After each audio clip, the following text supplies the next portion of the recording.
So what's up, guys? It is Saturday, February 11th at 1:14 p.m. and I've got another video for you. But first and foremost, I think we all know what happens tonight. The godforsaken Golden State Warriors come to Oklahoma City. Am I going to boo Kevin Durant?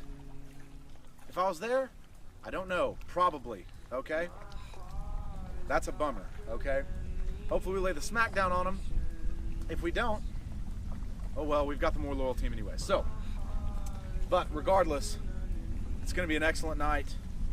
I just pray that God's chosen team, the Oklahoma City Thunder, lays down the Golden State Warriors. Lays them to rest. But we'll see. We shall see at the Kevin Durant Westbrook reunion at home. Okay, so anyways, today I wanted to talk about a lot of questions that we have as believers and things like that is, if God really loves me, why has he not answered my prayer, right? Maybe there's something that you're going through. Maybe you've got a family member in the hospital, right? Maybe you've got, maybe you have a family member that has cancer. Maybe you've gotten laid off from your job and you're looking for, you're trying to figure out why God hasn't answered this. He loves you. He loves me. Why is he not taking care of this? And man, I think that we can, we just wonder if God hears us. We wonder if he hears us in these times. And Hebrews 5:7 gives us a really accurate answer to this question. And so this is Hebrews 5:7 through 9. It's about Jesus. And it's talking about when he's in the garden and he's about to go to the cross, and Jesus is crying out to God saying, God, if there's any other way, let this cup pass from me. If there's any other way to get this done, if there's any other way, please, I'm begging you, let me do that. I want to do that. I don't want to do this. But at the same time, at the very end of that, he says, but not my will, but yours be done. So he's acknowledging, letting God, by prayer and supplication, he's making his request known to God. But then in the end, saying, but God, not my will, but yours be done. Whatever your answer is, I'll do it. So it says, Hebrews 5:7 through 9. In the days of his flesh, Jesus offered up prayers and supplications with loud cries and tears to him who was able to save him from death, and God heard him because of his reverence. Although he was a son, he learned obedience through what he suffered, and being made perfect, he became the source of eternal salvation for all. Okay? So what's the first thing that sticks out there to you? That Jesus is offering up loud cries. He's crying out to God. This is the Son of God asking, God, please change this.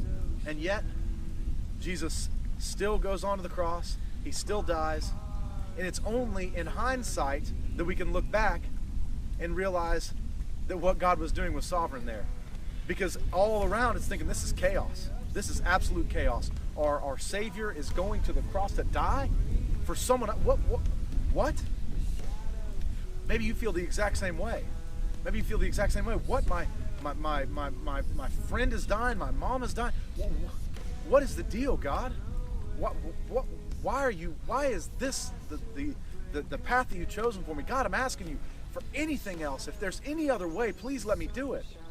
But you notice the difference is at the very end, Jesus says, but not your will, but not my will, but yours be done. And so the point that I'm trying to make here is just because God's answer to us is not what we would have liked it to be, doesn't mean that he didn't hear us. Just because his answer is a tough answer doesn't mean that God is not right there trying to give us. He hears our cries, but just because he doesn't hear us doesn't mean he hears our cries, but just because he hears us doesn't mean he's going to pull us out of that stuff, guys.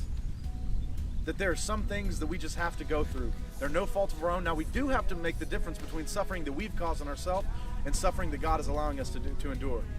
They're different. If I'm in prison because I murdered someone, that's not a suffering that God put on me. That's a suffering that I put on myself. So we have to distinguish. Not everything that we're going through was put on by God. Some things were put on by our poor decisions. And we can only look up in hindsight. It says that his suffering produced obedience, and that his obedience ended up saving the world. So whatever you're going through right now, God has a purpose for it, and God has a plan for it.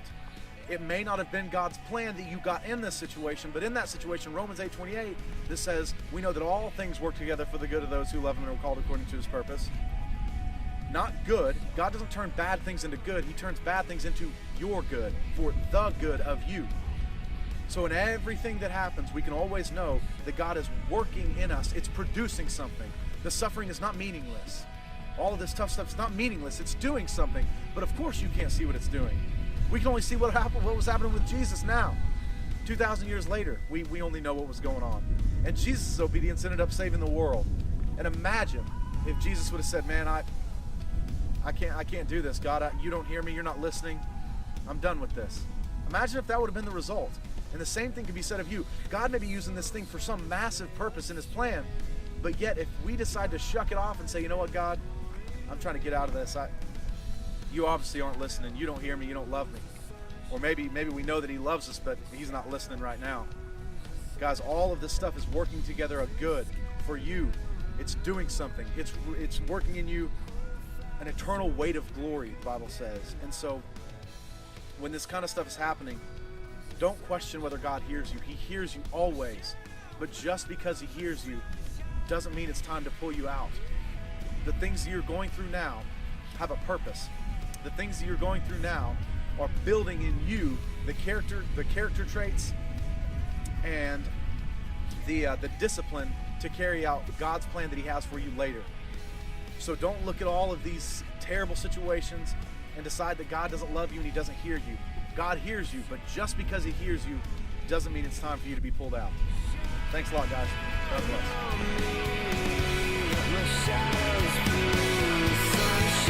bless.